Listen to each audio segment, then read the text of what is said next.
Hey guys and girls, it's been a minute and I wasn't planning on making a video this Path of Exile League. I've been insanely busy packing for the new apartment. Life has been absolutely chaotic. I'd like to personally thank each and every one of you just for watching my dumb videos. You deserve to know about one of the most absurd pieces of tech in POE 3.27, and weirdly enough, barely anyone is talking about it. If you like the idea of free auras, curses, and buffs for almost no effort, then open your ears and lend me your eyes. This video is curated just for you. So what is it? Before you instantly reject the idea, I need you to just be a little bit open-minded. Give me a moment to explain. This gimmick involves specters, and before you say that you have nothing minion related in your build, I'll counter with it doesn't actually matter. And to be honest, I'm sure they're tankier than me with around 800k EHP. I will add, it also depends on what specters you choose to include in your build. The level of investment to keep different ones alive does vary, so it's important to check their stats when you're planning on what level you'd like to include in your build. Well, what do they give you? What kind of benefit would I get from including them in my build? Well, like I said earlier in the video, you can get free auras, curses, and buffs.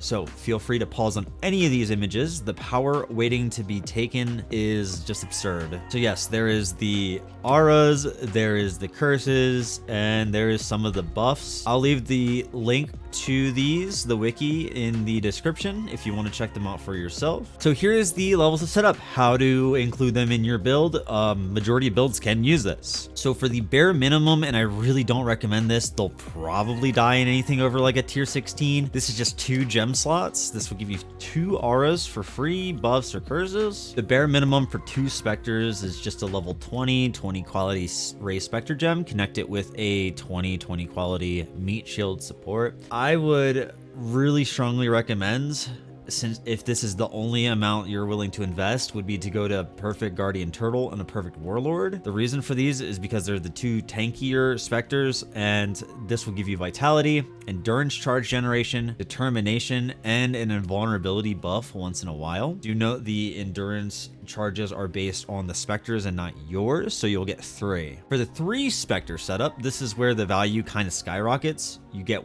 +1 specter. The easiest method I went with is grabbing Death Attunement. You could get this by spending 4 points at the top of the tree if you're near the top of the tree, or you can anoint it. And to me, this is honestly one of the best anoints in the game right now for value, because you got to think of it this way. You just anointed a full aura for free. This is very competitive with other things that normally people would anoint to fit that one more aura in, such as charisma. Also, this will save you a ton of mana reservation efficiency nodes. You don't even have to click on any if all your auras are on specters, right? Or you could grab heralds, right? So you just open up so many possibilities by putting your auras off of your character and onto specters, or even open up avenues for more important auras on your character. For the 4 specter setup, the easiest way to achieve this would be get your raised specter gem to level 25. There are tons of ways to go about this. You can use Empower and a +2 to minions corrupt implicit on legendary gear in your builds, and or a level 21 raised specter gem. The most important part is just getting level 25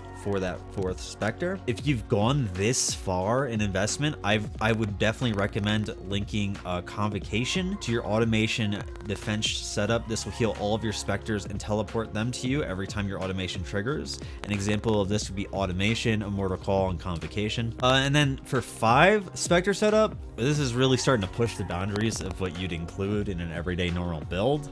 This will be the last one I go over in the video. The easiest way that I think would go about this without hurting your build with too much like wiggle room would be to get the Delve prefix for +1 to maximum on your chest. To me, still, this might be pushing it too much. I personally went with 8 specters, and to achieve 8 specters, actually, this is the cherry on top. You can double any of these amounts of specters if your helmet slot's open. Most people will be like, oh, well, you know, I want to do a 12-link Archdemons. That's fine too. But majority builds can fit a helmet. You just don't think you can. So Dark Monarch can actually double the amount of raised specters, but do note with this, you can't include like a Animate Guardian or Golems or any other minions if you do go this route. I personally don't need any other minions, so I was just like, okay, awesome. Let me just grab double raised specters, and now I have 8 auras for free. So attached to this video is a POB link for my Forbidden Rite of Soul Sacrifice variation of Palstron's build, but with some of my own twist, including 8 specters. so you can see how I integrated them into my build. If you've enjoyed this video, please consider leaving a like. It goes a long way. Was anything unclear or a bit too confusing? Just leave a comment. I'll try my best to explain and respond to everybody. And subscribe for more top tier ARPG guides and content. Thank you so much and have a wonderful rest of your day.